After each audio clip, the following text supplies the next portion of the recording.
สบายดีท่านผู้ชมที่เคารพทุกท่านโครงการ Project of Freedom ของสหรัฐอเมริกาภายใต้การนำของโดนัลด์ทรัมป์นั้นได้จบสิ้นลงไปเป็นที่เรียบร้อยแล้วท่านผู้ชม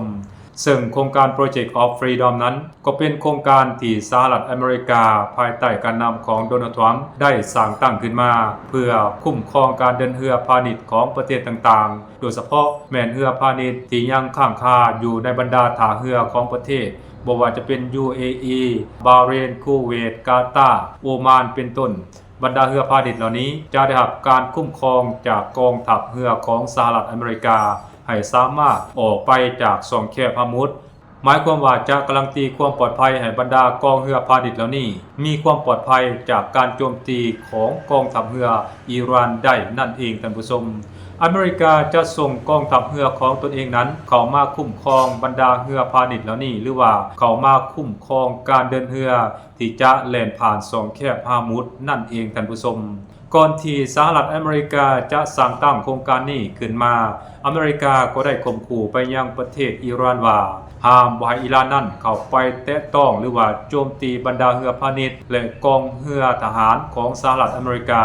ที่ประจำการอยู่ในภูมิภาคตะวันออกกลางโดยเฉพาะแม้นอยู่ในช่องแคบฮอร์มุซถ้าว่าอิหร่านนั้นละเมิดข้อห้ามหรือว่าการแนะนำของอเมริกาแล้วอเมริกาเองก็จะออกมาตอบโต้ต่อการกระทำของอิหร่านอย่างหนักหน่วงแต่หลังจากที่สหรัฐอเมริกาได้ออกมาประกาศแบบนั้นอิหร่านเองก็ได้ตอบโต้แบบฉับพลันทันด่วนทันทีท่านผู้ชมอิหร่านได้ประกาศกลับว่าห้ามบ่ให้อเมริกาดำเนินโครงการในลักษณะแบบนี้อย่างเด็ดขาดถ้าว่าบ่เชื่อฟังคำเตือนหรือว่าคำสั่งของอิหร่านที่ได้แจ้งกลับไปนั้นอเมริกาจะต้องยอมรับผลกรรมหรือว่าผลของการกระทำที่อาจจะเกิดขึ้นตามมานั่นเองอันนั้นคือสิ่งที่อิหร่านได้ยั่งยืนและอิหร่านเองก็ได้ปฏิบัติตามคำขู่คำแจ้งการทุกประการท่านผู้ชมหลังจากเกิดมีโครงการ Project of Freedom แล้วอเมริกาเองก็ได้ส่งกองเรือของตนเองนั้นเข้ามาคุ้มกันบรรดาเรือพาณิชย์ให้สามารถลำเลียงหรือว่าขนส่งสินค้าออกไปจากช่องแคบฮอร์มุซนั่นแต่ว่าการกระทำดังกล่าวนั้นกลับบ่ประสบผลสำเร็จถือกองทัพของอิหร่านนั้นโจมตีทางเรือพาณิชย์และกองเรือคุ้มกันของสหรัฐอเมริกา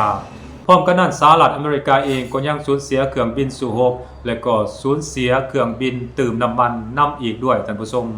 เมื่ออเมริกาเห็นท่าบ่ดีขึ้นนั้นสหรัฐอเมริกาภายใต้การนำของโดนัลด์ทรัมป์นั้นจึงได้ประกาศยุติ Project of Freedom นี้ชั่วคราวท่านผู้ชมและอเมริกาเองก็ให้เหตุผลว่า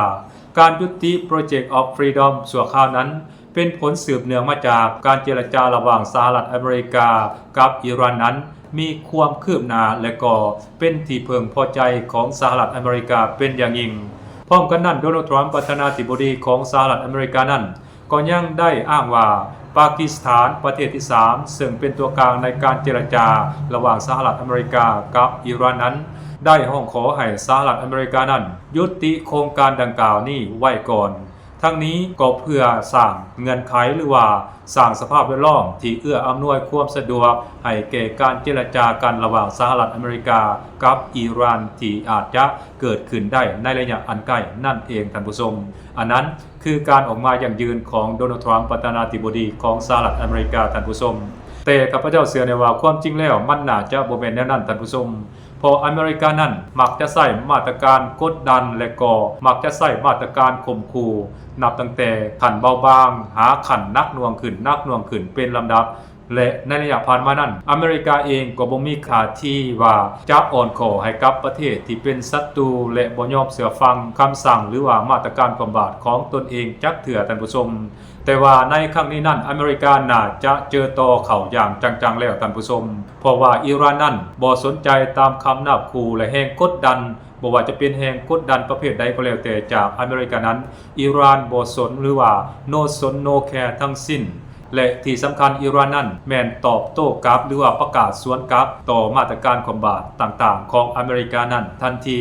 เหตุให้ภายสหรัฐอเมริกานั้นเจอกับศัตรูที่มีการแสดงออกแบบบ่เคยมีมาก่อนท่านผู้ชมเพราะฉะนั้นงานนี้ก็น่าจะเป็นอีกเหตุผลหนึ่งที่สหรัฐอเมริกานั้นต้องถอนตัวจากโครงการ Project of Freedom นั่นเองท่านผู้ชม แต่ว่าเพื่อรักษาหน้าและรักษาเกียรติของสหรัฐอเมริกาหรือว่ารักษาทางลงของสหรัฐอเมริกานั้นอเมริกาเองภายใต้การนำของโดนัลด์ทรัมป์นั้นก็ได้ออกมาประกาศว่า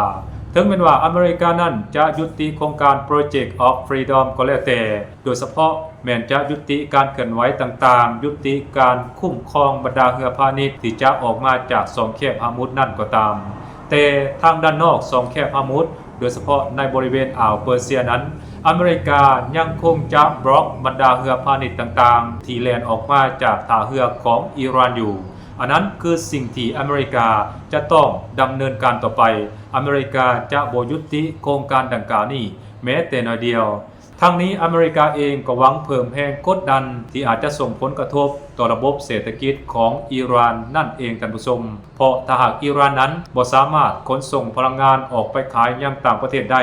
และถ้าว่าอิหร่านเองบ่สามารถนำเอาสินค้าอุปโภคบริโภคจากบรรดาประเทศต่างๆเข้ามาป้อนตลาดภายในประเทศของตนเองแล้วก็จะเฮ็ดให้ระบบเศรษฐกิจของอิหร่านนั้นพังลงอย่างแน่นอนท่านผู้ชมอันนั้นคือสิ่งหนึ่งที่สหรัฐอเมริกาหวัง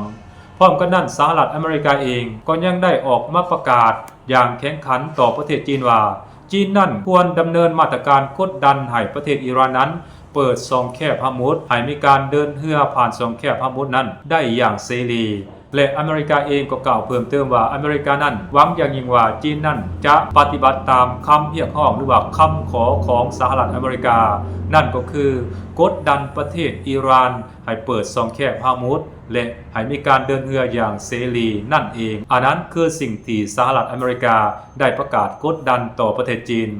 ซึ่งการแสดงออกของสหรัฐอเมริกานั้นข้าพเจ้าคิดว่าอเมริกาในเวลานี้น่าจะบ่มีน้ำยาน่าจะมืดมนขังน่าจะหมดพลังไปเป็นที่เรียบร้อยแล้วว่าง่ายๆก็คือสหรัฐอเมริกานั้นน่าจะพบกับความสิ้นหวังหรือว่าน่าจะมีแนวคิดสิ้นหวังเกี่ยวกับการเอาชนะประเทศอิหร่านอย่างแน่นอนแล้วท่านผู้ชม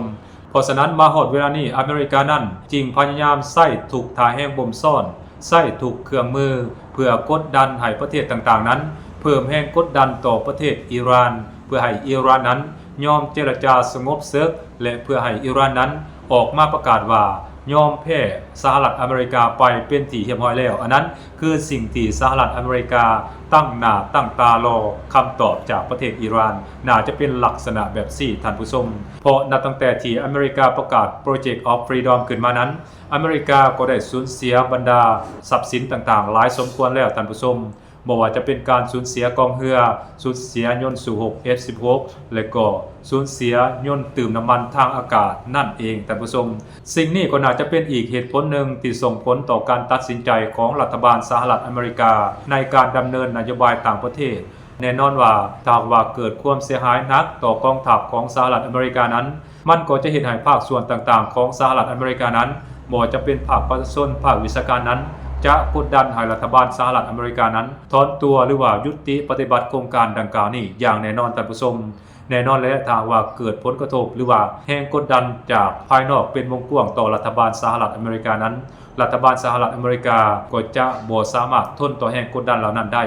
นั่นมันหมายถึงฐานเสียงของรัฐบาลนั้นจะลดหน่อยถอยลงเป็นเงาตามตัวเช่นเดียวกันเพราะฉะนั้นในระยะหลังๆมานี้โดนัลด์ทรัมป์ประธานาธิบดีของสหรัฐอเมริกานั้นจึงได้ออกมาประกาศแบบเสียงน้อยๆว่าอเมริกานั้นได้ยุติโครงการ Project of Freedom และก็โครงการเจรจายุติสงครามระหว่างสหรัฐอเมริกานั้นมีความคืบหน้าแล้วและสหรัฐอเมริกานั้นก็มีความจริงใจที่อยากจะยุติสงครามความขัดแย้งกับอิหร่านนั้นแบบ 100% ท่านผู้ชมอันนั้นคือโดนัลด์ทรัมป์ประธานาธิบดีของสหรัฐอเมริกาได้ออกมาประกาศเอาไว้แต่ในความเป็นจริงแล้วข้าพเจ้าเชื่อแน่ว่าโดนัลด์ทรัมป์นั้นทนรับต่อความสูญเสียเหล่านั้นบ่ไหวนั่นเองท่านผู้ชมสบายดี